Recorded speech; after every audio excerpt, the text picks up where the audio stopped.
So అసలు మీ proper ఎక్కడ ఏంటి అసలు? నెల్లూరు పక్కనే ఒక చిన్న విలేజ్. ఓకే. బాలసుబ్రహ్మణ్యం గారితో మీ ఎక్స్పీరియన్స్ ఎలా ఉంది అసలు? ఆలు గారు అంటే గత 40 ఇయర్స్గా ఇండస్ట్రీని ఒక రూల్ చేస్తున్న ఒక గాడ్ లాంటి వాడు మా సింగర్స్కి. సింగర్ అవ్వాలని ఎందుకు అనిపించింది అసలు? ఆ షో వల్ల నా టోటల్ లైఫే మొత్తం తిరిగిపోయింది ఇటు సైడ్ సింగింగ్ వైపు. సో సింగింగ్లో ఉంటూ అసలు కరాటేకి ఎందుకు మళ్ళీ షిఫ్ట్ అవ్వాలనిపించింది? సో ఆయనతో కొంచెం పరిచయం పెరిగి మాట్లాడుతూ సార్ మీరు ఇది అంటే ఆయన నేను మార్షల్ ఆర్ట్స్లో బ్లాక్ బెల్ట్ అమ్మా అని నాకు చెప్పాడు. అవునా, నాకు చాలా ఇష్టం బ్రూస్లీ అంటే. చిన్నప్పటి నుంచి ఆయన మూవీస్ని మనం చిన్నప్పుడు ఇంట్లో ప్రాక్టీస్ చేస్తాం కదా పిల్లోస్తో వాటితో. సో ఆ పిచ్చి ఉండేది. ఆయన్ని కలిసాక కొంచెం ఇన్స్పైర్ అయ్యా. మీ ఫస్ట్ షో అసలు అవుట్ ఆఫ్ కంట్రీలో ఏది? ఆస్ట్రేలియా అండి. ఏ ఇయర్? 2017లో. సో ఇంకొక బెస్ట్ సాంగ్ కీరవాణి గారితో ఇంకొకటి పాడతారా? సందేళ లాగేసే సల్లంగా దాని సన్నాయి జల్లోన సంపెంగా ముల్లో కాలే కుప్పెలై జడ కుప్పెలై ముల్లో కాలే కుప్పెలై జడ కుప్పెలై పాడ జతులాడా పూసింది పూసింది పున్నాగా పూసంత నవ్వింది నీలాగా సందేళ లాగేసే సల్లంగా దాని సన్నాయి జల్లోన సంపెంగా. సో హాయ్ అందరికీ నమస్తే, వెల్కమ్ టు ఈహా టీవీ. ఈరోజు మనతో ఉన్నారు మమన్ కుమార్. సో నా సామిరంగా అనే మూవీలో పాడిన ఒక బ్యూటిఫుల్ సాంగ్ ఇంకా ఇంకా అనే సాంగ్ సో తను పాడారు. సో అతనితో మళ్ళీ మనం ఒకసారి పాడించుకుందాం ఈరోజు స్టార్ట్ చేసే ముందు. So hi.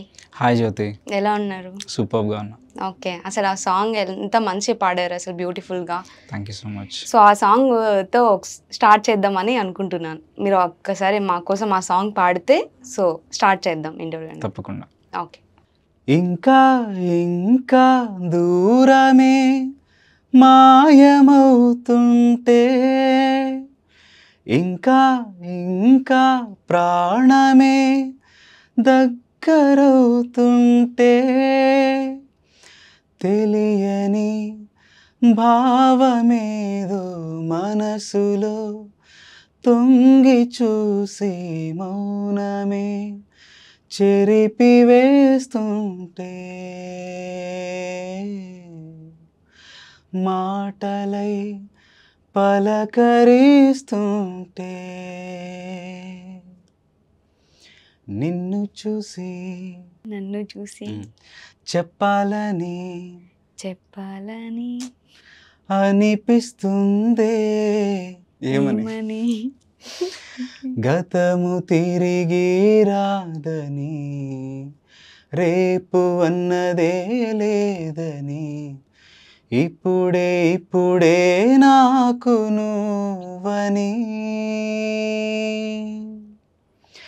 గతము తిరిగి రాదని రేపు అన్నదే లేదని ఇక్కడే నీకు నేనని. సో సూపర్ అసలు. అంటే మూవీలో వినడం వేరు అండ్ రియల్గా వినడం వేరు. సో మూవీలో ఆ ఫీల్ అంటే మనిషి ఉండి పాడినంత ఫీల్ వేరే ఉంటుంది. సో నాకైతే చాలా విన్నప్పుడు చాలా నచ్చింది, మీరు పాడినప్పుడు ఇంకా బాగా నచ్చింది. Thank you. సో ఇంకా ఇప్పుడు ప్రజెంట్ ఏ సాంగ్ అంటే ఏమైనా ప్రాజెక్ట్స్ చేస్తున్నారా? సో మూవీస్కి అవుతున్నాయి. కీరవాణి గారివి, తమన్ గారివి ఈ మూవీస్ అయితే ఉన్నాయి. But waiting for the opportunity. నేను కూడా ఓకే. ప్రెజెంట్ అయితే రీసెంట్ గా ఈ సాంగ్ బాగా హిట్ అయింది, చాలా హిట్ అయింది, చాలా నేమ్ అయితే వచ్చింది నాకు. అవునవును, చాలా బ్యూటిఫుల్ సాంగ్. సినిమాలో సిచ్యువేషన్ కూడా చాలా బాగుంటుంది. సో చూసిన వాళ్ళందరికి కూడా ఫస్ట్ చాలా బాగా కనెక్ట్ అయిపోయింది అనమాట సాంగ్. నాగార్జున గారికి ఎలా కనెక్ట్ అయింది అసలు? ఒక ఇంటర్వ్యూలో కూడా నాగార్జున గారు కూడా చెప్పారు యాక్చువల్లీ అవును నా ఫేవరెట్ సాంగ్ ఇంకా ఇంకా అనేసి. సో మూవీ స్టార్ట్ అవ్వడమే షూటింగే నా సాంగ్ తో స్టార్ట్ అయింది అని విన్నాను. So very happy. ఓకే, అసలు స్టార్ట్ అవడమే మీరు పాడిన సాంగ్ తో స్టార్ట్ అయితే చాలా హ్యాపీ. షూట్ స్టార్ట్ అవ్వడం అన్నమాట, ఆ సాంగ్ తో స్టార్ట్ చేశారు. అదే సో ఇంటర్వ్యూలో చెప్పారు నాగార్జున గారు. ఓకే. సో మీ అసలు ఎలా ఉంది ఆ ఆపర్చునిటీ, పాడి అంత సక్సెస్ అయింది ఆ సాంగ్. సో మీకు ఎలా అనిపిస్తుంది అసలు? ఎక్స్ప్రెస్ చేయలేను వర్డ్స్లో. Very happy. ఎందుకంటే మన ఇండియాలో one of the best music composers అంటే కీరవాణి గారు అనే నేమ్ అందరికీ ఫస్ట్ వస్తుంది. అంటే రీసెంట్గా ఆస్కార్ విన్నర్ కూడా. సో అంత పెద్ద మ్యూజిక్ డైరెక్టర్ మ్యూజిక్లో నేను పాడడం అనేది నిజంగా వెరీ హ్యాపీ. చాలా ఎక్స్ప్రెస్ చేయలేను ఆ హ్యాపీనెస్ని. అందరికీ చాలా తక్కువ మందికి దొరికే ఆపర్చునిటీ. సో వాళ్ళల్లో నేను ఉండడం అనేది నాకు చాలా హ్యాపీగా ఉంది. ఓకే, మొత్తానికైతే సక్సెస్ని ఎంజాయ్ చేస్తున్నారు. సో అసలు మీ ప్రాపర్ ఎక్కడ ఏంటి, అసలు సింగింగ్ ఫీల్డ్కి ఎలా వచ్చారు ఏంటి అన్నది కొంచెం. మా ప్రాపర్ నెల్లూరు అండి. నెల్లూరు పక్కనే ఒక చిన్న విలేజ్. ఓకే, సో నా బ్యాక్గ్రౌండ్ అయితే అది. పాడుతా తీయగా 2015లో చేశారు కదా. సో ఆ ఎక్స్పీరియన్స్ అసలు బాలసుబ్రహ్మణ్యం గారితో మీ ఎక్స్పీరియన్స్ ఎలా ఉంది అసలు? నాకు చిన్నప్పటి నుంచి బాలు గారి పాటలన్నా ఘంటసాల గారి పాటలన్నా చాలా ఇష్టం అండి. యాక్చువల్లీ బాలు గారిని చూస్తానని అయితే నేను అనుకోలేదు. చిన్నప్పటి నుంచి ఆయన పాటలు పాడుకుంటూ ఉండేవాడిని. బట్ సడన్గా నా సెవెంత్ క్లాస్లో ఒకసారి ట్రై చేశాను పాడుతా తీగకి. అప్పుడు రిజెక్ట్ అయ్యాను యాక్చువల్లీ. ఓకే, తర్వాత హైదరాబాద్లో సెలక్షన్స్ జరుగుతున్నాయని తెలుసుకొని వేరే వాళ్ళు చెప్పడం ద్వారా నేను పెద్దగా మ్యూజిక్ కూడా నేర్చుకోలేదు అప్పుడు. ఏదో గుర్తొచ్చిన పాటలు అనుకునేసి సడన్గా హైదరాబాద్ వచ్చేసి సెలక్షన్ ఇవ్వడం జరిగింది. లక్కీగా సెలెక్ట్ అయ్యా. ఓకే, 2015లో. ఆయన ముందు ఒక సాంగ్ పాడితే చాలు అనుకుని, జస్ట్ ఆయన చూస్తే చాలు అనుకుని వచ్చాను. సెలక్షన్స్లో చూస్తాం కదా బాలు గారిని. సో అలా చూసి వెళ్ళిపోవచ్చులే అనుకుని వచ్చాను నేను. బట్ దేవుడు దయ, ఇంకా నాకు ఉన్న పాట మీద ఉన్న ఇష్టమేమో కానీ నేను సెలెక్ట్ అయ్యాను పాడుతా తీగలో. ఫస్ట్ రౌండ్ సెలక్షన్స్ రౌండ్లో ఆయన చూడగానే నాకైతే చాలు, ఇంకా ఈ జీవితానికి మొత్తం ఇంకా ఇంకేం అవసరం లేదు. ఒక సింగర్కి ఆయన్ని చూడడం కంటే పెద్ద అచీవ్మెంట్ ఏమి ఉండదు. బాలు గారు అంటే గత 40 yearsగా ఇండస్ట్రీని ఒక రూల్ చేస్తున్న ఒక గాడ్ లాంటి వాడు మా సింగర్స్కి. ఆయన్ని దూరం నుంచి ఆయన పాటలు వినడమే కాకుండా ఆయన్ని దూరం నుంచి ఒకసారి చూసి ఆయన పాట వింటే చాలు అనుకునే చాలా మంది సింగర్స్ ఉన్నారు. ఆయన్ని దగ్గరగా చూసి ఆయన ముందు పాటలు పాడడం అనేది నాకు నిజంగా అంతే, ఇంకా అంతకంటే చెప్పలేను. ఆయన చాలా అప్రిషియేషన్స్ కూడా ఇచ్చారు. నాకు బెస్ట్ మెమరీస్ ఏంటంటే పాడుతా తీగలో నాకు ఆయన టై కట్టారు. నాకు కొంచెం టై ఇలా కిందకి వచ్చేసి నేను పాడడానికి వెళ్తుంటే మమ్మల్ని ఇలా రా అని పిలిచి ఆయన కూర్చొని టైని, అంటే నాకు తెలిసి ఆయన ఎవరికి చేసి ఉండరేమో మరి ఇలా, బట్ నాకు ఆయన చేత్తో టై కట్టించుకోవడం, అంత దగ్గర నుంచి ఆయన చూడడం చాలా అంటే చాలా హ్యాపీ. నిజంగా నా జీవితానికి అది చాలు అనిపించిన రోజులు అవి. అంటే నా బ్యాక్గ్రౌండ్కి కానీ నేను వచ్చిన ఈ స్టేజ్కి కానీ అసలు లింకే ఎక్కడా లేదనమాట. అంత విచిత్రంగా జరిగింది ప్రతిదీ కూడా. ఫస్ట్ సాంగే నేను చరణ్ గారి సాంగ్ పాడాను, ఎస్పి చరణ్ గారి సాంగ్. సో దాంతోనే సెలెక్ట్ అయ్యాను. తర్వాత ఇంకా ఆ జర్నీ బ్యూటిఫుల్. ఆయనతో ఒక 6 months పాడుతా తీగలో ఉండి ఆయన్ని చాలా నేర్చుకున్నాను పాడుతా తీగ. నార్మల్గా అంటే విలేజ్ సైడర్స్ అంటే అందరూ చదువుకొని ఎడ్యుకేషన్ అయిపోయిన తర్వాత సాఫ్ట్వేర్ జాబ్, ఆ జాబ్ ఈ జాబ్ ఏదో ఒకటి చేయాలని ఇంట్లో వాళ్ళు చెప్తారు కదా. అసలు ఇది ఏమీ కాకుండా సింగర్ అవ్వాలని ఎందుకు అనిపించింది అసలు? నేను నిజంగా సింగర్ అవ్వాలని అనుకోలేదు. నేను ఇంజనీరింగ్ చేశాను, మెకానికల్. కానీ పాడుతా తీయగానే ఆ షో వల్ల నా టోటల్ లైఫే మొత్తం తిరిగిపోయింది ఇటు సైడ్, సింగింగ్ వైపు. సో అన్ఎక్స్పెక్టెడ్గా సింగింగ్లోకి వచ్చా. బట్ పాట అంటే మాత్రం నాకు చిన్నప్పటి నుంచే చచ్చేంత ఇష్టం. ఎంత అంటే నేను సైలెంట్గా ఉండలేను కాసేపు కూడా, ఏదో ఒకటి పాడుకుంటూనే ఉంటా. అంత పిచ్చి ఉంది. అది నాకు అన్ని ఇయర్స్ తర్వాత, ఎడ్యుకేషన్ అంతా అయిపోయిన తర్వాత ఆ సింగింగ్లోకి వెళ్ళాలి అని ఆ వే వచ్చిందేమో అనుకొని నాకు అనిపించింది. లేకపోతే తర్వాత ఏదో ఫారిన్కి వెళ్ళో లేకపోతే ఏదో జాబ్ చేద్దామని అనుకున్నా. బట్ సింగింగ్లోకి అలా కన్వర్ట్ అయిపోయాను మొత్తం. ఓకే, సో అసలు ఎవరు ఫస్ట్ అంటే మీరే అంటే సింగింగ్ చేయాలనుకున్నారా, లేకపోతే ఎవరైనా ఎంకరేజ్మెంట్ ఉంటే మీరు సింగింగ్ ఫీల్డ్కి వచ్చారా? సింగింగ్ మాత్రం నాకు బాలుగారి సాంగ్స్ వినడం వల్లే మెయిన్. బాలుగారి, ఘంటసాల గారి పాటలు ఇంట్లో ఉండేవి CDs అప్పుడు.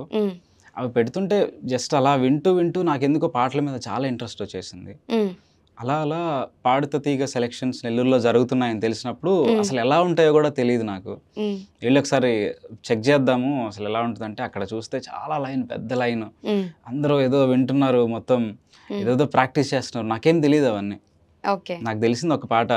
ఆ పాట ఒక పాట అంటే ఒకటే పాట కాదు, పాట మాత్రమే అని. దానికి సంబంధించిన టెక్నికల్ థింగ్స్ ఏం తెలియదు, ఎలా పాడాలి ఏంటంది, జస్ట్ అలా వింటూ పాడుతూ ఉండేవాడిని. సెలెక్ట్ చేయడానికి వచ్చిన పార్థసారథి గారు అనేసి ఫస్ట్ పాడుత తీగలు పాడారు ఆయన. అప్పుడు విన్నర్ అనమాట. తెలిసే ఉంటుంది, పార్థసారథి గారు చాలా పెద్ద సింగర్. సో ఆయనే సెలెక్ట్ చేశారు. అప్పుడు ఫస్ట్ వెళ్ళి పాడడానికి వెళ్ళగానే ఒకటే లైన్ పాడాను.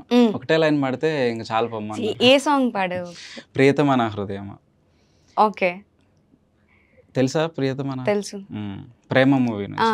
ప్రియతమ నా హృదయం. ఎగ్జాక్ట్లీ, పాడండి ఒకసారి చూద్దాం. సింగర్ ని పెట్టుకొని సింగర్ ముందు ఏమి రానప్పుడు పాడితే బాగోదు కదా. నాకు రాదు అంత. సో మీరు ఆ సాంగ్ మళ్ళీ ఒకసారి ఆ చిన్న ఒక లైన్ పాడితే వినాలని ఉంది నాకు కూడా. ఫస్ట్ రిజెక్ట్ అయిన సాంగ్ అండ్ వింతగా ఫస్ట్ బాలుగారి ముందు అంటే ఆఫ్టర్ సెలక్షన్స్ ఫస్ట్ ఎపిసోడ్లో నేను పాడిన సాంగ్ ఇది. కోఇన్సిడెన్స్. ప్రియతమా నా హృదయమా, ప్రియతమా నా హృదయమా, ప్రేమకే ప్రతిరూపమా, ప్రేమకే ప్రతిరూపమా, నా గుండెలో నిండిన గానమా, నన్ను మనిషిగా చేసిన త్యాగమా, ప్రియతమా నా హృదయమా, ప్రేమకే ప్రతిరూపమా. సో అప్పట్లో సాంగ్సే వేరుండేది కదా, ఇప్పుడు ఏమంత ఇది లేదు కానీ. అలా అని చెప్పడానికి లేదు, బట్ ట్రెండ్ మారుతుంది కదా. సో అప్పుడు మ్యూజిషియన్స్, కంపోజర్స్ ఆ సెట్ వేరే, ఇప్పుడున్న ఆడియన్స్ సెట్ వేరే. సో ట్రెండ్ మారుతున్న కొద్దీ వీళ్ళు కూడా మ్యూజిషియన్స్, మన మ్యూజిక్ కంపోజర్స్ కూడా మారాల్సిన సిచ్యువేషన్ వస్తుంది. కాబట్టి మంచి సాంగ్స్ వస్తున్నాయి. ఇప్పుడు వచ్చిన మూవీస్లో కూడా చాలా మంచి సాంగ్స్ ఉన్నాయి. ఇప్పుడు ఫర్ ఎగ్జాంపుల్ ఇంకా ఇంకా సాంగ్, నేను పాడిన సాంగ్ బ్యూటిఫుల్ మెలోడీ అంటే, ఎంత బ్యూటిఫుల్ మెలోడీ అంటే ఎప్పుడో ఒక రెట్రో సాంగ్ విన్న ఫీలింగ్ వస్తుంది అనమాట. సో ఇప్పుడున్న వాళ్ళకి కూడా కనెక్ట్ అయింది ఆ సాంగ్.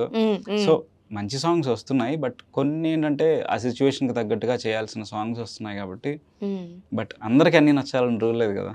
సో ఓకే, మొత్తానికైతే ఆ ఫస్ట్ సాంగ్ అలా పాడి అది రిజెక్ట్ అయిన సాంగ్. ఫస్ట్ సెలక్షన్స్కి వెళ్ళినప్పుడు రిజెక్ట్ అయిన సాంగ్.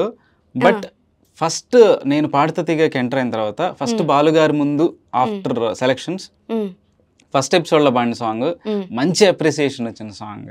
ఓకే, ఆ సాంగ్ చాలా మంచి అప్రిసియేషన్ వచ్చింది. చాలా చాలా బాగా పొగిడారు. అసలు ఆ సాంగ్ చూస్ చేసుకోవాలి ఫస్ట్, నేను ఇది పాడాలి అని ఎందుకు అనిపించింది? ఆ సాంగ్ ఎందుకు కనెక్ట్ అయిపోయాను నేను. ఈవెంట్ వెళ్ళి ఇప్పుడు కూడా కనెక్ట్ లోనే. నేను ఎప్పుడు బాలుగారి సాంగ్స్ ఏవైనా సరే, ఒక కొన్ని ఫేవరెట్ సాంగ్స్ ఉన్నాయి నాకంటూ, వాటిని ఎప్పుడు గుర్తు చేసుకుంటానే ఉంటా.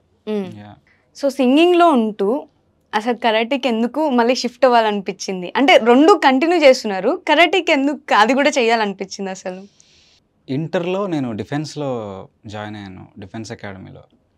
అంటే ఎయిర్ ఫోర్స్, నేవీ అండ్ ఆర్మీకి సంబంధించి ఒక కాలేజ్ అనమాట అది. సో అక్కడ మాకు పొద్దున్నే 4 o'clockకే లేపేసి రన్నింగ్కి అండ్ కొన్ని వార్మప్స్, ఎక్సర్సైజెస్ వీటన్నిటికీ తరిమేసేవాళ్ళు. అప్పటి నుంచి నాకు జిమ్కి వెళ్లకుండా రన్నింగ్కి వెళ్ళేవాడిని నేను. వెళ్తూ ఉంటే మా పీటీ సార్ ఒక పైప్ ఒకటి పట్టుకొని ఎవడన్నా పరిగెట్టుకొని నిలబడితే కొట్టేవాడు పట్టుకొని. సో ఆయనతో కొంచెం పరిచయం పెరిగి మాట్లాడుతూ సార్ మీరు ఇది అంటే ఆయన, నేను మార్షల్ ఆర్ట్స్లో బ్లాక్ బెల్ట్ అమ్మా అని నాకు చెప్పాడనమాట. అవునా, నాకు చాలా ఇష్టం బ్రూస్లీ అంటే. చిన్నప్పటి నుంచి ఆయన మూవీస్ని మనం చిన్నప్పుడు ఇంట్లో ప్రాక్టీస్ చేస్తాం కదా పిల్లోస్తో వాటితో. సో ఆ పిచ్చి ఉండేది. ఆయన్ని కలిసాక కొంచెం ఇన్స్పైర్ అయ్యా, ఓకే. మన నోటీస్ బోర్డులో కాలేజీకి సంబంధించి యాన్యువల్ డే ఇలాంటివి జరిగినప్పుడు నోటీస్ బోర్డులో జరిగిన యాక్టివిటీస్ గురించి పెట్టేవాళ్ళు అనమాట. సో ఆ కిక్స్ అవన్నీ ఫొటోస్ ఉండేవి ఆ సార్వి. ఓకే. అవి చూసి అరే నాకు చాలా ఇంట్రెస్ట్ కదా, ఒకసారి అడుగుదాం సార్ని నేర్చుకోవచ్చేమో అనేసి. అంటే సరే సాయంత్రం ఈవినింగ్ 6 o'clockకి కాలేజ్ అయిపోయిన తర్వాత మీ స్టడీ అవర్స్కి ముందు గ్యాప్లో వచ్చేటప్పుడు వస్తావా మరి అని అన్నాడు. వస్తాను సార్ అని నేర్చుకుంటే వేరే దగ్గరికి పరిగెట్టుకుంటూ వెళ్ళిపోయి అక్కడ నేర్చుకొని కొద్ది రోజులు అక్కడ స్టార్ట్ అయింది. తర్వాత స్టడీస్ కొంచెం సీరియస్ అయినాయి, ఇది కొంచెం డ్రాప్ అయింది. తర్వాత బెంగళూరు వెళ్ళాక చెప్తా. బెంగళూరు వెళ్ళాక నాకైతే ఇంట్రెస్ట్ పోలేదు. అక్కడ ఇంకొక మాస్టర్ లలిత్ మాస్టర్ అనేసి ఒక మాస్టర్ వెతికి పొద్దున్నే ఇయర్ ఫోన్స్ పెట్టుకొని చలిలో 4:30 ఆ టైంకి ఫుల్ బెంగళూరులో ఎంత మంచి ఉంటుంది తెలుసు కదా మీకు.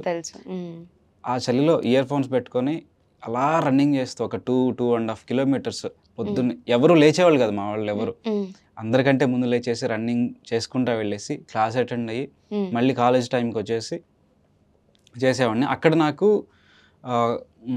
కొన్ని మంత్స్ చేసిన తర్వాత కాంపిటీషన్స్ వచ్చాయి. సార్ పార్టిసిపేట్ చేయమన్నారు. చేసినప్పుడు నాకు అక్కడ ఫస్ట్ 2 gold medals వచ్చినాయి. సో ఫస్ట్ టైం అది మంచి ఎక్స్పీరియన్స్. తర్వాత హైదరాబాద్లో కూడా హైదరాబాద్కి షిఫ్ట్ అయిన తర్వాత కూడా నేను మళ్ళీ దాన్ని ఆపలేదు. బ్లాక్ బెల్ట్ ఇక్కడే నాకు హైదరాబాద్లోనే వచ్చింది. సో మళ్ళీ ఇంకొక 3 gold medals. తర్వాత నేషనల్ లెవెల్లో ఒక సిల్వర్ మెడల్ వచ్చింది. కిక్స్ ఆపకుండా ఒక 1 minute ఎన్ని కిక్స్ కొడతామో సో దాన్ని బట్టి బేస్ అనమాట. ఇది కరోనా ఆ టైంలో జరిగింది, ఆన్లైన్లో చేశాను ఇది యాక్చువల్లీ. ఆపకుండా 1 minute ఒక 100 కిక్స్. మనకి 60 seconds 1 minute అట్లీస్ట్ 100 కిక్స్ కానీ కొట్టగలిగితే సో అది ఇంకా నెక్స్ట్ లెవెల్ అనమాట. సో అలాగా దాంట్లో సిల్వర్ మెడల్ వచ్చింది. సో మార్షల్ ఆర్ట్స్ అనేది ఫస్ట్ ఆఫ్ ఆల్ నా డిసిప్లిన్ కోసం నేను నేర్చుకున్నాను. నాకు ఒక టైం మేనేజ్మెంట్ కానీ ఒక డిసిప్లిన్ అనేది మార్షల్ ఆర్ట్స్లో ఉంటుంది. సో అది మన లైఫ్కి కూడా చాలా ఇంపార్టెంట్ అనే ఒక ఉద్దేశంతో దాన్ని నేను ఆపకుండా ప్రాక్టీస్ చేస్తూనే ఉంటాను అండ్ చెప్తూ ఉంటాను. నా ప్రాక్టీస్ కోసం పిల్లలకి చెప్తూ ఉంటాను. అదే యోగా అండ్ యోగాలో కూడా సర్టిఫైడ్ యోగా టీచర్ని, యోగా కూడా నేర్పిస్తూ ఉంటాను. సో అది కూడా నా డిసిప్లిన్ కోసమే. బట్ ప్రాక్టీస్లో ఉండాలి కాబట్టి కొంతమంది పిల్లలకి అడిగితే నేను ఫీజు ఎంత వాట్ ఎవర్ లేకపోయినా పర్లేదు అని నేను చెప్తూ ఉంటాను. Okay, super. అయితే సో అంటే ఇప్పుడు ఇండస్ట్రీ వాళ్ళకి అంటే యాక్టింగ్ ఫీల్డ్లో స్ట్రగుల్స్ చాలా మందికి స్ట్రగుల్స్ అంటారు. అలానే సింగింగ్ ఫీల్డ్లో కూడా ఏమైనా స్ట్రగుల్స్ ఉంటాయా? సింగింగ్ ఫీల్డ్లో చాలా స్ట్రగుల్స్ ఉంటాయి యాక్చువల్లీ. చాలా మందికి బయట చూసే వాళ్ళకి ఏదో స్టేజ్ మీద నిలబడి పాడేస్తారు, వీళ్ళకి చాలా హ్యాపీగా ఉంటారు వీళ్ళు అని అనుకుంటారు. కానీ బట్ సింగర్స్ పడే స్ట్రగుల్ చాలా చాలా ఎక్కువ. కాంపిటీషన్ ఎక్కువ అండ్ సింగర్స్ వేరే వర్క్ చాలా మంది చేయలేరు. ఒక సింగింగ్ ప్యాషన్తో ఇక్కడికి వచ్చిన వాళ్ళు టైం అంతా కూడా ఆ సింగింగ్కి సరిపోతుంది యాక్చువల్లీ. సింగింగ్ ప్రాక్టీస్కి కానీ లేకపోతే ఏమైనా రికార్డింగ్స్ ఉంటే అక్కడికి వెళ్ళాము, లేకపోతే షోస్ ఉంటే కొంతమంది షోస్ చేస్తారు, కొంతమంది ఓన్లీ రికార్డింగ్స్ చేస్తుంటారు. కాంపిటీషన్ ఎక్కువ అండ్ ఒక బ్యాక్గ్రౌండ్ కానీ మీకు కరెక్ట్గా సరిగా లేకపోతే, అంటే ఫైనాన్షియల్గా బ్యాక్గ్రౌండ్ కరెక్ట్గా లేకపోతే, అంత సక్సెస్ఫుల్గా ఈ సింగర్ లేకపోతే ఆ సక్సెస్ వచ్చే వరకు కూడా స్ట్రగుల్ చాలా ఎక్కువ ఉంటుందండి. అది ఎవరికి చెప్పరు వాళ్ళు. బట్ ప్రతి ఫీల్డ్లో ఉన్నట్టే సింగింగ్లో కూడా కష్టాలు ఉంటాయి. బట్ దాన్ని ఎప్పుడైనా మంచి రోజులు వస్తాయనే ఒక హోప్తో ప్రతి ఒక్క సింగర్ కూడా ట్రై చేస్తూనే ఉంటాడు. ఓకే, ఈ సింగింగ్ ఫీల్డ్కి వచ్చాక ఎప్పుడైనా వద్దురా మాకు ఈ సింగింగ్ ఫీల్డ్ అసలు బ్యాక్ స్టెప్ వేసి జాబ్ చేసుకుందాము అని ఎప్పుడైనా అనిపించిందా? కరోనా టైంలో అసలు ఎవరికి కూడా షోస్ లేవు. ఇంకా మళ్ళీ ఈ షోస్ వస్తాయా, అసలు మళ్ళీ జనాలు ఇలా మామూలుగా తిరుగుతారా అనే ఒక సిచ్యువేషన్ వచ్చింది, అందరిలో భయం వచ్చింది. సాఫ్ట్వేర్ జాబ్స్ ఎలాగ అవుతూ ఉండేవి, మిగతా ప్రతి ఒక్కరు కూడా చాలా ఇబ్బంది పడ్డారు. ఈ ఆర్ట్స్కి సంబంధించిన వాళ్ళు మెయిన్గా ఇంకా అయిపోయింది లైఫ్ అనే ఒక సిచ్యువేషన్లోకి వచ్చేసారు. ఆ టైంలో నేనైతే అనుకోలేదు. నేను actually martial arts and yoga అనేది నేను అప్పుడు కూడా ఆన్లైన్లో చెప్తూ ఉన్నా. సో నాకు ఇన్కమ్ ఉండేది. బట్ నేనైతే సింగింగ్ వదలాలని ఎప్పుడు అనుకోలేదు. ఎందుకంటే సింగింగ్ నేను ఒకటే, నాకు ప్రాణం అన్నట్టు అనమాట నాకు సింగింగ్. సో దాన్ని వదలలేను ఏ సిచ్యువేషన్లో అయినా సరే. సో ఆ ప్రొఫెషన్లో ఉంటూ బయట ఇంకొక ప్రొఫెషన్ అంటే నాకు యోగా అండ్ మార్షల్ ఆర్ట్స్ ఉంది కాబట్టి సింగింగ్ అయితే వదలాలనుకోలేదు. చాలా మందికి ఓన్లీ సింగింగ్ మాత్రమే ఉంటుంది ప్రొఫెషన్. అలాంటి వాళ్ళకి చాలా ఇబ్బంది ఉంది ఆ టైంలో. ఆ టైంలో నాకు వీలైనంత సహాయం నేను కూడా చేశాను చాలామందికి. కొంతమందికి రైస్ ప్యాకెట్స్ రోజు సర్వ్ చేయడం బయట వాళ్ళకి, తెలిసిన వాళ్ళకి కొంచెం రైస్, మిగతా కొన్ని వస్తువులు ఇవ్వడం, అలాంటివి చేయడం జరిగింది. బట్ నాకైతే అనిపించలేదు ఎప్పుడైతే అనిపించలేదు. ఎందుకంటే సింగింగ్ అంటే నాకంత ప్రాణం. ఈ సింగింగ్ ఫీల్డ్కి వచ్చిన తర్వాత మీ మమ్మీ వాళ్ళు ఎప్పుడైనా అంటే రిగ్రెట్ ఫీల్ అయ్యారా? మా కొడుకు ఇక్కడ వెళ్ళిపోయాడు, జాబ్ చేసుకుంటే బాగుండేది. ఎవరికైనా రెగ్యులర్గా నార్మల్ థాట్ వస్తుంటుంది కదా ఇంట్లో ఉన్నప్పుడు, వాడు పోయి స్ట్రగుల్ అవ్వడం ఇదంతా ఎందుకు, అదేదో ఇంట్లో కూర్చొని జాబ్ చేసుకోవచ్చు కదా అని చెప్పి. యాక్చువల్లీ పక్కన వాళ్ళు ఉంటారు కదా, ఇంటి పక్కన వాళ్ళు లేకపోతే బయట మన ఇళ్ళకి వచ్చిన వాళ్ళు ఎవరైనా, అదేంటమ్మా జాబ్ చేసుకోవచ్చు కదా హ్యాపీగా, సింగింగ్ ఏముంటుంది పెద్దగా, జాబ్ చేసుకుంటే నెలకి ఇంతని వస్తాయి కదా అన్నట్టుగా చాలా లెక్చర్స్ ఇస్తారు కదా మనకి. నేను విని సైలెంట్గా ఉండేవాడిని. వాళ్ళకి తెలియదు మన సిచ్యువేషన్, మన ప్యాషన్ ఏంటో వాళ్ళకి తెలియదు. వాళ్ళు చెప్పాల్సింది కూడా మన మంచికే, మన మంచిగానే చెప్తారు పాపం వాళ్ళు, వాళ్ళని కూడా తప్పనలేం.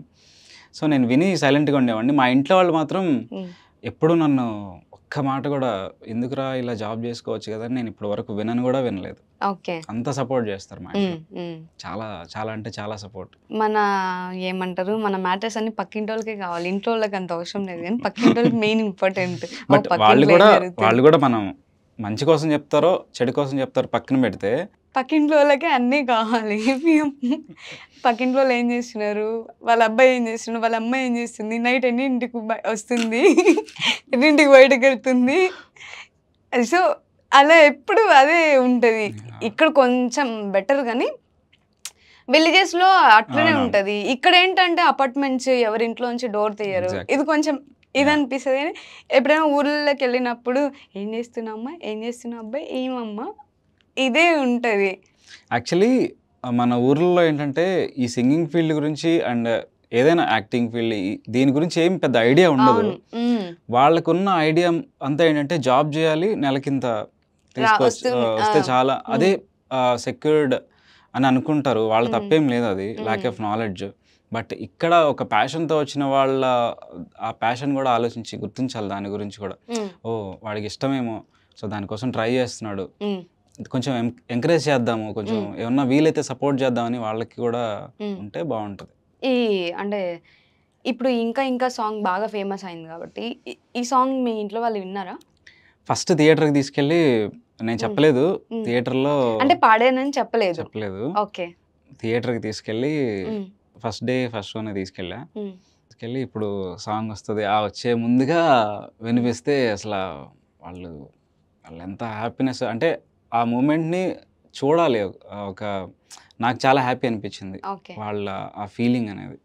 అంటే ఒక సింగర్, మా అబ్బాయి ఒక సింగర్, వాడు ఒక సినిమాలో పాడాడు, ఆ పాటని మేము థియేటర్లో వింటున్నాము, అంత పెద్ద స్క్రీన్లో మన వాయిస్, అంత మంచి స్పీకర్స్లో మా అబ్బాయి పాడిన సాంగ్ వింటున్నాం అనే ఒక ఫీలింగ్ వాళ్ళ చూసినప్పుడు అంతకు మించిన హ్యాపీనెస్ నాకు ఇంకేం లేదు. అందులో అంత పెద్ద మ్యూజిక్ డైరెక్టర్, వెరీ హ్యాపీ, చాలా హ్యాపీ అనిపించింది.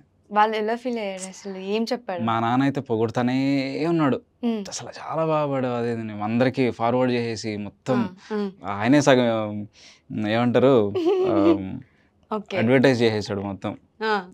సో అంత చాలా చాలా హ్యాపీ, చాలా హ్యాపీ. అంత పెద్ద స్క్రీన్ లో వినడం అంటే ఇట్స్ నాట్ ఈజీ థింగ్. చాలా ప్రతి ఒక్క సింగర్ కి కళ.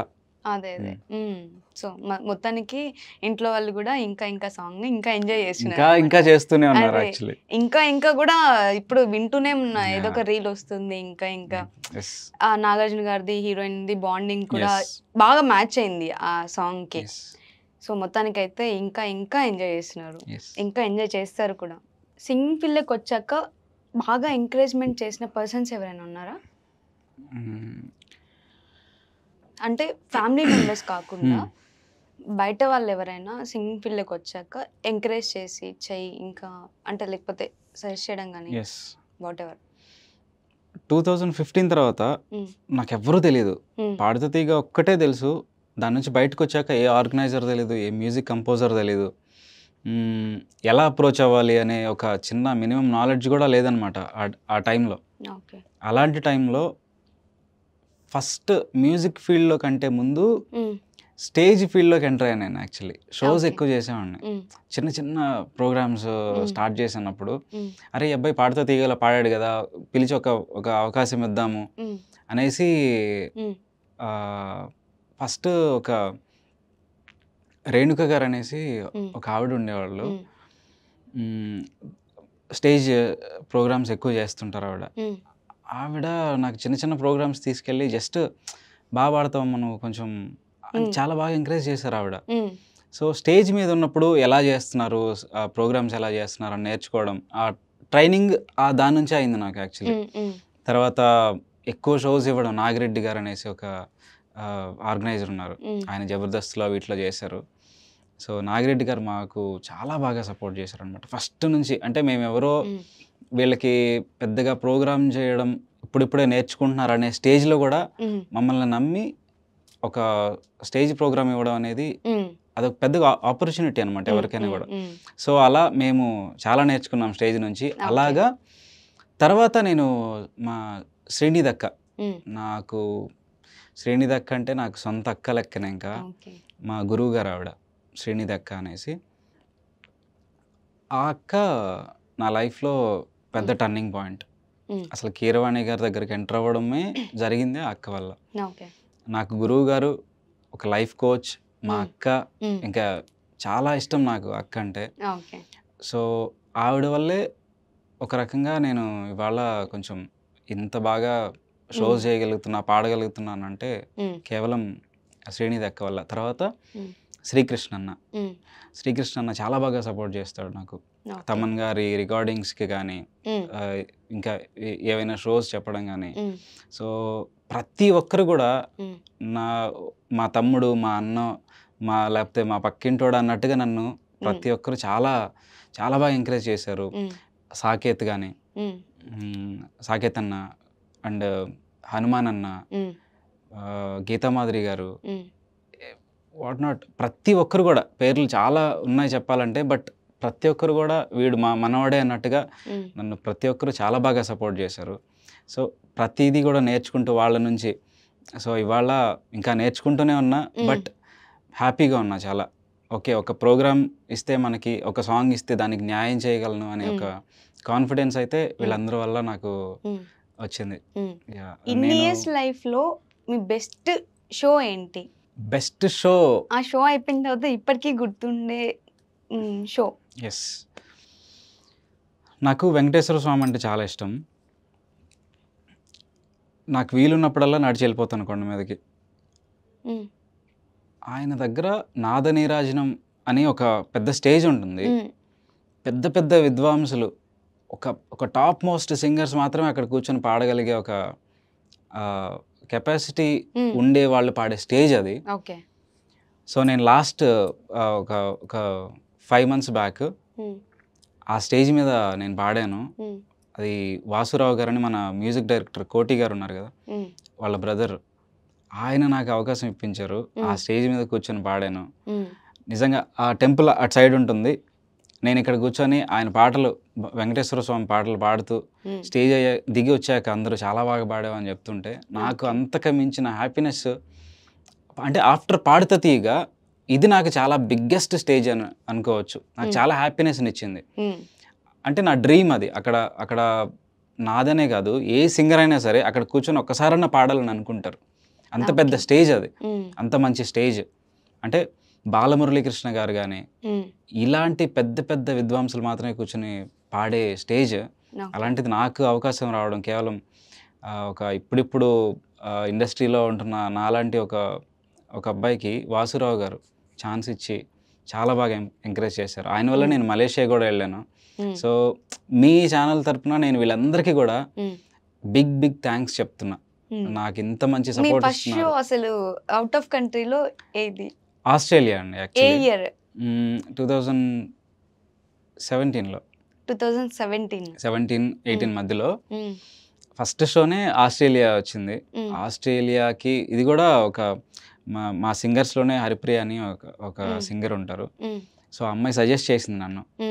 సో తన వల్ల నా నా రెజ్యూమ్ ప్రొఫైల్ అంతా వాళ్ళకి పంపించాక ఓకే రానివ్వచ్చు, పాడితే తీగలా పాడాడు అని వాళ్ళు కూడా ఓకే చేసి ఫస్ట్ షోని ఆస్ట్రేలియా చేయడం జరిగింది. చాలా అంటే చాలా బాగా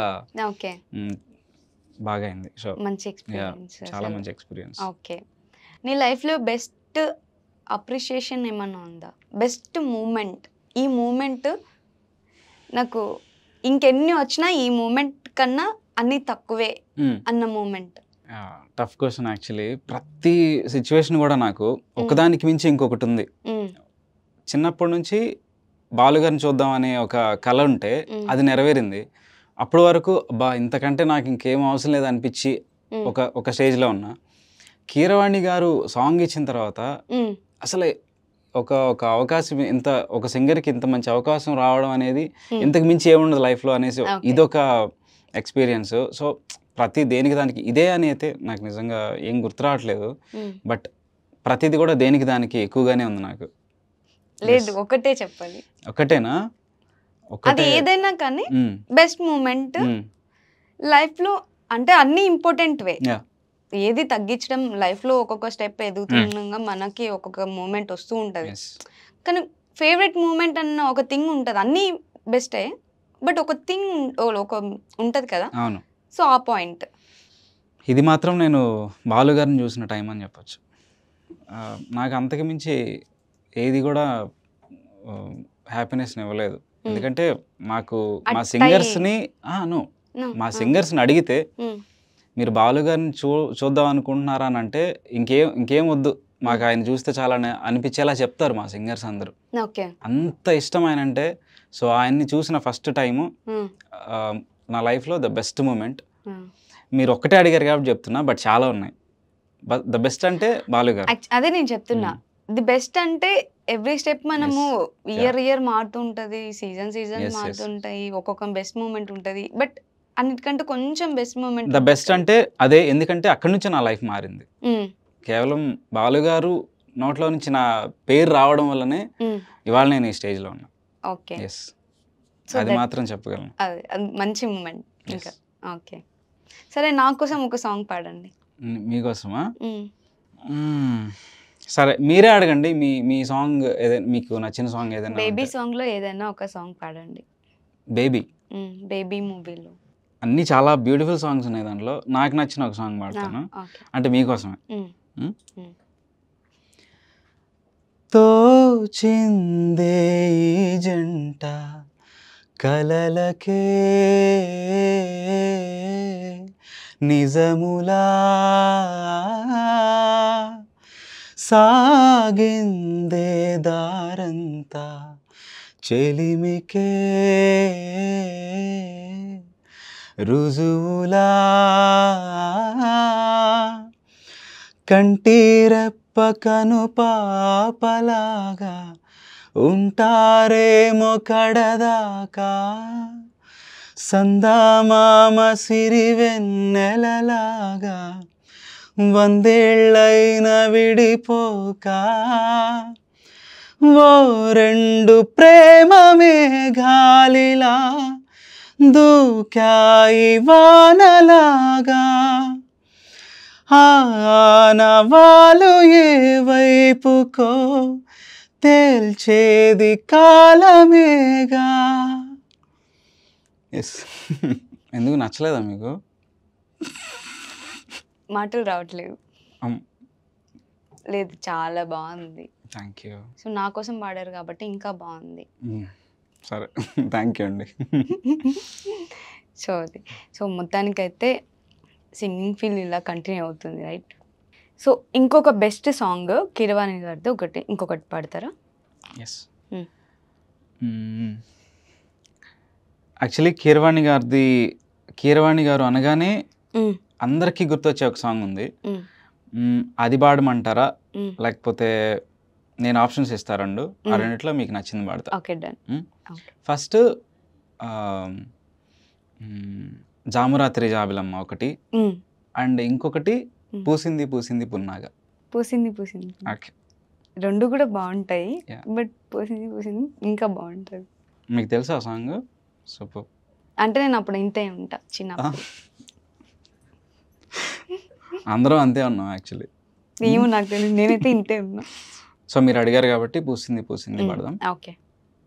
ఇష్ట సఖిన చిలుక నీ పలుకే బంగారంగా, అష్టపదులే పలికే నీ నడకే వయ్యారంగా, కలిసొచ్చేటి కాలాల కౌగిళ్ళకే కలలొచ్చాయిలే, కలలొచ్చేటి నీ కంటి పాపాయిలే కథ చెప్పాయిలే, అనుకోని రాగమే అనురాగ గీతమై, వలపన్న గానమే ఒక వాయులీనమై, పాడే మది పాడే, పూసింది పూసింది పున్నాగా, పూసంత నవ్వింది నీలాగా, సందేళ లాగేసే సల్లంగా, దాని సన్నాయి జల్లోన సంపెంగా, ముల్లో కాలే కుప్పెలై జడ కుప్పెలై, ముల్లో కాలే కుప్పెలై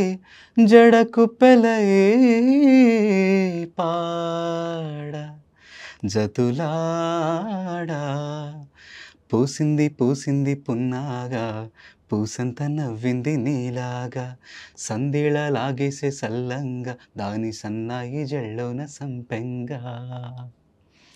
సో మొత్తానికైతే పాత రోజుల్లోకి తీసుకెళ్ళిపోయారు. అంటే నేను చిన్నప్పుడు ఆ సాంగ్స్ వినేదాన్ని, సో ఆ రోజుల్లోకి వెళ్ళిపోయాను, నేను చిన్నప్పటికి వెళ్ళిపోయాను ఇప్పుడు ప్రస్తుతానికి. One of my favourite songs also ఇది. చాలా అప్పుడు చాలా బాగా, అసలు ఎక్కడ పట్టినా విలేజెస్ లో ఎక్కువ వస్తాయి కదా చాలా మామూలుగా. మంచి మెలడీ యాక్చువల్లీ, అవును, చాలా అవును. బాగుంటుంది. సో మీరు ఎలాగైనా ఆప్షన్స్ 2 ఇచ్చారు కాబట్టి ఇంకొక పాట కూడా పాడేస్తే ఇంకొంచెం వినాలనిపిస్తుంది. సో ఇంకోటి కూడా పాడమంటారా? యాక్చువల్లీ మీరు కూడా కొంచెం పాడితే బాగుంటుందేమో అని నాకు అనిపిస్తుంది. కొంచెం నేను పాడితే వద్దండి, వింటారు కదా మీ ఫ్యాన్స్ కూడా, సో మీరు కొంచెం స్టార్ట్ చేస్తే నేను నాకు ఆ రాదు, ధైర్యంతో నాకు నేను రాదండి, కొంచెం- అసలు రాదు. లేదు మీరు పాడతారు యాక్చువల్లీ, లేదండి. విన్నాను నేను. లేదు అసలు. కొంచెం అనండి, నేను స్టార్ట్ చేస్తా. మీకు మీరు కావాలంటే- ఇచ్చిన ధైర్యంతో నేను కొంచెం అయ్యో స్టార్ట్ చేస్తా. అస్సలు లేదు, కావాలంటే మీకు తర్వాత ఆఫ్ కెమెరా వినిపించి అవునా? ఆ, పోనీ నేను చెప్తే పాడతారా? మీరు పాడేటప్పుడు కొంచెం పాడమంటే అంతేనా? పాడతాను. నేను జస్ట్ ఒకటే లైన్ చెప్తా, అది పాడితే చాలు మీరు అంతే. ఓకే.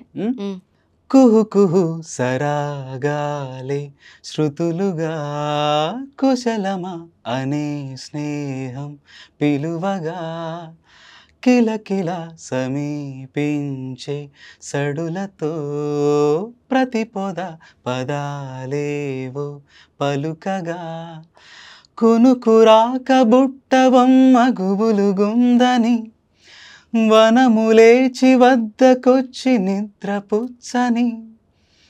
దాని మ్యూజిక్ తెలుసా తర్వాత?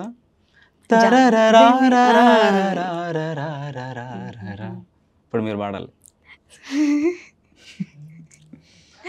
జామురాతిరి జాబిలం ఎగ్జాక్ట్లీ అంతే.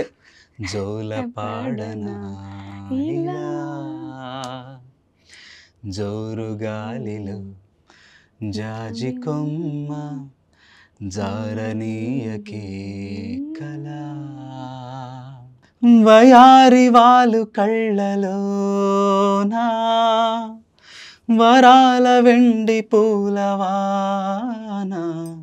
స్వరాల ఊయలుగు వేళ. బా చాలా హ్యాపీగా ఉంది నాకు ఇవాళ, మీరు పాడారంటే వండర్ఫుల్ అసలు. బట్ శృతిలోనే పాడారు యాక్చువల్లీ. కొంచెం కరెక్ట్ గానే yes, పాడాను. yeah. చిన్నప్పుడు సాంగ్ కదా, ఇప్పుడు గుర్తొచ్చి పాడాల్సి వచ్చింది, అట్లా మీకోసం పాడాను అది కూడా. థ్యాంక్ యూ అండి. సో ఏదో అలా అలా రాదు, కాంపిటీషన్ వస్తానేమో అని భయం మీకు. మేము అందుకే మిమ్మల్ని ఎంకరేజ్ చేయట్లేదండి. అందుకే వద్దండి, మాకు కూడా ఇది ఫీల్ బాగుంది. సాంగ్ ఇంత బాగుంది కదా, సో ఈ లిరిక్స్ గురించి అసలు ఒకసారి చెప్పండి. వెరీ హాంటింగ్ లిరిక్స్ అండి ఇవి మాత్రం. మీరు ఒకసారి విన్నారంటే మళ్ళీ మళ్ళీ అదే పాడుకుంటూ ఉంటారు, అంత హాంటింగ్గా ఉంటాయి లిరిక్స్, ట్యూన్ కానీ అవన్నీ. బట్ సార్ ఈ సాంగ్ రాసింది కూడా కీరవాణి గారే. ఓకే. చాలా అంటే చాలా బాగా బాగా రాశారు ఆయన. చాలా లిరిక్స్ చాలా బాగా రాస్తారు.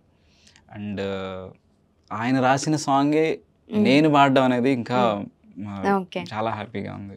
ఓకే. నేనైతే ఇప్పటికీ ఒక 50 టైమ్స్ విని ఉంటా.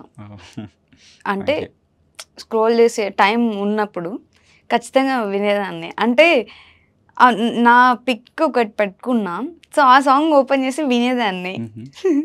సో అంత బాగుంది. సో నాకు కూడా చాలా బాగా నచ్చింది. సో ఇన్ని సాంగ్స్ పాడుతారు, ఇంత స్టేజ్లోకి వచ్చున్నారు. సో ఎవరు ఏం ప్రపోజ్ చేయలేదా, లేకపోతే ఉన్నారా? ప్రపోజల్స్ అయితే వస్తుంటాయి. రోజు వస్తుంటాయా? రోజు అని నేను చెప్పలేను కానీ బట్ అప్పుడప్పుడు ఎక్కడైనా ఈవెంట్లో కలిసినప్పుడు కొంతమంది ఫేస్బుక్లోనో ఇన్స్టాగ్రామ్లోనో వస్తుంటాయి కానీ నేను పెద్దగా వాటి మీద నాకు అంత ఇంట్రెస్ట్ లేదు. నేను ఎప్పుడు సాంగ్స్ మీదే నాకు టైం ఎంత తక్కువ దొరికినా కూడా ఆ తక్కువ టైంలో కూడా నేను సాంగ్స్ వినడానికి ఆ టైం అంతా డెడికేట్ చేస్తాను. మిగతా అంతా మన రికార్డింగ్స్ అనో ఈవెంట్స్ అనో ఇంకేదైనా వర్క్స్లో నా క్లాసెస్ అన్నా ఉంటాం కానీ బట్ ఇంత పాస్ట్లో అయితే ఒక లవ్ స్టోరీ ఉండేది, అది ఇప్పుడు లేదు. సో పాస్ట్లో అడగట్లేదండి, ఇప్పుడైతే అంత అదేం లేదు, మొత్తం నా కెరీర్ మీదే నా కాన్సన్ట్రేషన్. మీ కెరియర్ అంతా మీ ఫస్ట్ వైఫ్ కెరియర్ అని ఐ నో. ఏదో ఒకటి అంటే ఉండొచ్చు, ఉండకపోవచ్చు, ఏమైనా రావచ్చు, రాకపోవచ్చు. సో దాని గురించి అడుగుతున్నా. వెయిట్ చేస్తున్నా నేను కూడా. మంచి నాకు నచ్చిన అమ్మాయి అంటే నాకు కనెక్ట్ అయిన అమ్మాయి దొరికితే నిజంగా ఏమో అటు చూస్తానేమో చెప్పలేను. బట్ ఇంకా అయితే అవేం లేదు. ఓకే, నిజమే చెప్తున్నారు. నిజమే, నమ్మాల్సిందే. ఓకే, నేను నమ్మినా ఆడియన్స్ నమ్ముతారు లేదో నాకు తెలీదు. సో ఇది ఓకే. నా లైఫ్ అంతా ఓపెన్ బుక్ అండి, ప్రతి ఒక్కరికి తెలుసు. యాక్చువల్లీ మమ్మన్ అంటే ఇలా ఉంటాడు. మా సింగర్స్లో ఎవరిని అడిగినా చెప్తారు. అంటే అమ్మాయిలతో మాట్లాడినాను కాదు, మాట్లాడుతుంటాను అందరితో. ఎవరు మెసేజ్ చేసినా టైం ఉన్నప్పుడు రిప్లై ఇస్తుంటాము, లేదా కొంతమందితో మాట్లాడుతుంటాం కానీ బట్ పర్టికులర్గా ఇలాంటి ఒక ఇష్టం అనే ఒక ట్రాక్ అనేది అయితే ఇప్పటిదాకా లేదు. ఓకే, ముందు రావచ్చా? అది ఇంకా దేవుడి ఇష్టం. నా టైం బట్టి ఇంకా అది కనెక్ట్ అయితే అవ్వచ్చు. ఓకే, మొత్తానికైతే అలా సింగింగ్ లైఫ్ నడుస్తూ ఉంది. ఓకే, చిన్నప్పుడు అసలు సింగింగ్ మీరు ఎవరి దగ్గర పాడారు? ఫస్ట్ మీ పాట వినింది ఎవరు? 6th క్లాస్లో స్కూల్లో కాంపిటీషన్స్ జరుగుతుంటాయి కదా, అమ్మాయిలు విన్నారా? సో కాంపిటీషన్స్లో ఆర్ట్స్, పెయింటింగ్స్, కొన్ని గేమ్స్, అలాగే ఆర్ట్స్లో సింగింగ్ కూడా ఉండేది కదా. నేను పెయింటింగ్స్ కూడా బాగా వేస్తాను. సో పెయింటింగ్స్లో కూడా పార్టిసిపేట్ చేశా. సరే సాంగ్స్ కూడా వచ్చు కదా, ఏదో మనకి ఇంట్రెస్ట్ ఉంది కదా పాడదామనేసి పాడాను. అప్పట్లో ఒక తెలుగు మేడం ఒక ఆవిడ ఉండేవారు. అరే చాలా బాగా పాడుతున్నావు నువ్వు, కొంచెం పాడుతూ ఉండు, ఇలా నేర్చుకో అనేసి ఫస్ట్ అయితే ఆవిడే నాకు కొంచెం బాగా ఎంకరేజ్మెంట్ ఇచ్చారు. ఫస్ట్ ప్రైజ్ కూడా వచ్చింది అప్పట్లో. అప్పుడు ఏదో తెలియక పాడిన సాంగ్కి. చిన్నప్పుడు స్కూళ్ళల్లో పాడతారు కదా స్టేజ్ల మీద, అసలు అది మస్తు ఉంటుంది. చాలా నాకు పక్కన ఫ్రెండ్స్ అందరూ నువ్వు బాగా పాడతావని నాకైతే ఎవరు చెప్పలేదు, కానీ ఫస్ట్ టైం చెప్పింది మేడమే. మా నాన్నకి పాడతానని తెలుసు. స్కూల్ ఎదురుగా ఒక చిన్న షాప్ లాగా ఉండేది, అక్కడ ఒక ఆయన కూర్చో ఉండేవాళ్ళు అనమాట, తెలిసిన ఆయనే. అక్కడికి తీసుకెళ్ళినప్పుడల్లా ఆయన నువ్వు పాడతావంట కదా, ఒక పాట పాడు అని అంటే నేను అప్పట్లో తెలుసో తెలియకో మహాప్రాణదీపం అనేది ఊరికే నోటికొచ్చిన లిరిక్స్తో పాడుతూ ఉండేవాడిని. వెళ్ళిన ప్రతిసారి ఆయన అదే పాడించుకునేవాళ్ళు అనమాట. సో తెలియకుండా ఇవన్నీ నాకు బాగా పాడుతున్నా అని చెప్తున్నారు. సో కొంచెం ఈ సింగింగ్ని ఇలా వదలకుండా ప్రాక్టీస్ చేద్దాము, లేకపోతే ఇలా ప్రాక్టీస్ అంటే నాకు మ్యూజిక్ గురించి ఏం తెలియదు అప్పుడు. ఓన్లీ నచ్చిన పాటలు పాడుకుంటూ ఉండడమే. తర్వాత ఊర్లకి మన ఊర్లో ఏదన్నా పండగలకి వాటికి ఫెస్టివల్స్ టైంలో వచ్చేవి ఏమంటారు ప్రోగ్రామ్స్ టైంకి మా ఫ్రెండ్స్ అందరూ కలిసి స్టేజ్ ఎక్కిచ్చేసేవాళ్ళు. వాళ్ళతో మాట్లాడి, ఆర్గనైజర్తో మాట్లాడి, మావాడు ఒక సాంగ్ పాడతాడు, ఒకసారి ట్రై చేయండి. అరే నాకంటే ఎక్కువ వాళ్ళు బాగా నన్ను ఎంకరేజ్ చేసేవాళ్ళు అనమాట. స్టేజ్ అప్పటికప్పుడు ఎక్కిచ్చేసి ఏ పాట అయినా నన్ను పాడేస్తాడు అన్నట్టుగా వాళ్ళు చాలా వర్క్ చేసేవాళ్ళు అనమాట. ఎక్కాక చెప్పమ్మా ఏ పాట పాడతావు అంటే నేను ఫస్ట్ అప్పట్లో ఇది అదే నీవు అదే నేను సాంగ్ పాడాను ఫస్ట్, బాలుగారిది. అది కూడా అభినందన మూవీ నుంచి అదే నీవు అదే నేను సాంగ్ పాడితే అసలు ఫస్ట్ టైమే పాడ్డాం, అంత ఆర్కెస్ట్రాతో పాడాను, చాలా బాగా అనిపించింది. సో అక్కడ నుంచి ఎక్స్పీరియన్స్ బాగా కొంచెం స్టేజ్ మీద అలవాటైంది. ప్రోగ్రామ్స్ చేయలేదు కానీ ఇలా వచ్చినప్పుడు మాత్రమే పాడేవాడిని. సో నేను కూడా చిన్నప్పుడు స్టేజ్ మీద స్కూల్లో ఉన్నప్పుడు ఒక సాంగ్ పాడుండే. ఏ సాంగ్ అనుకుంటున్నారు చెప్పండి? చిట్టి చిలకమ్మ జనగణమని. ప్రైజ్ ఇచ్చారా మీకు జనగణమనకి? ఇద్దరు ముందు పెడతా, 3 మెంబర్స్ లాస్ట్ నిల్చుంటాం, పాడినట్టు కూడా తెలుసు. మంచి సాంగ్ యాక్చువల్లీ. స్టేజ్ ఎక్కింది జన ఇంకా స్టార్ట్ అయిపోతుంది. నాకేమో ఎక్కువ నవ్వు వస్తుంది. ఎక్కడ ఇవి స్కూల్లో ఎక్కడైనా ఎవరైనా చూసినా కూడా స్టేజ్ ఎక్కినా కూడా నవ్వు వస్తుంది ఫస్ట్.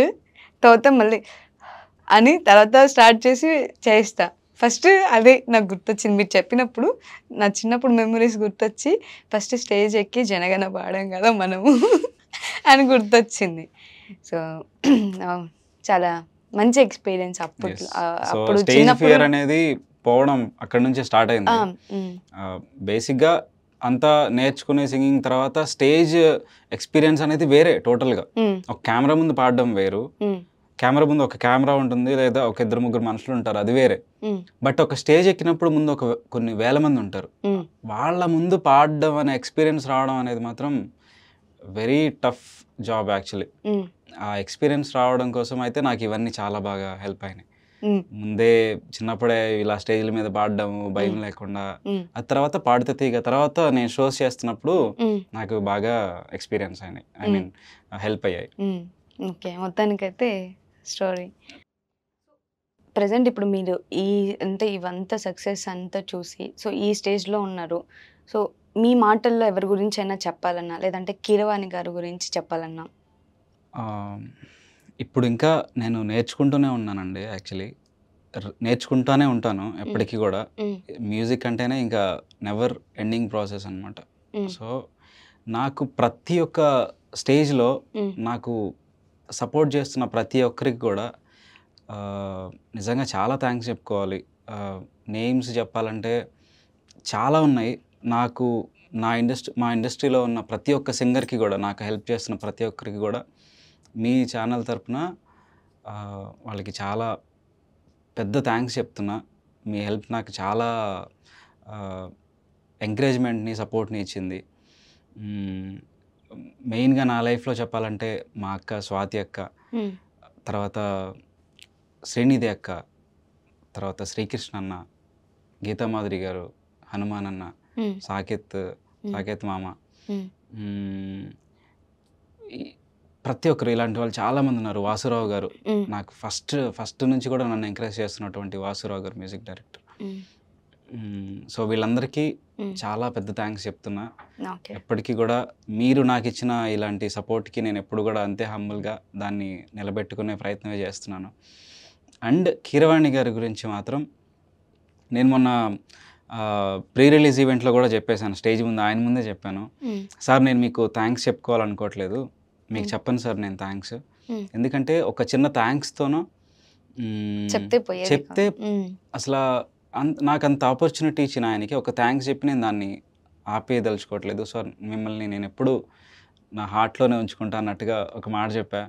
సో ఆయనకి ఇప్పుడు కూడా అదే చెప్తున్నా, ఆయనకైతే థ్యాంక్స్ అయితే చెప్పుకోవట్లేదు, బట్ జీవితాంతం మాత్రం ఆయనకి రుణపడి మాత్రం ఉంటా. అలాంటి వ్యక్తిని చూస్తానని కూడా అనుకోలేదు. ఆయనతో కలిసి వర్క్ చేయడం, ఆయన్ని రోజు చూడడం అనేది నిజంగా నాకు లైఫ్లో చాలా పెద్ద ఆపర్చునిటీ అండ్ నేర్చుకోవడానికి ఒక మంచి ఎన్సైక్లోపీడియా ఆయన. సో ఆయనంత దగ్గరగా చూడడం అనేది మాత్రం నిజంగా ఐఎమ్ బ్లెస్డ్.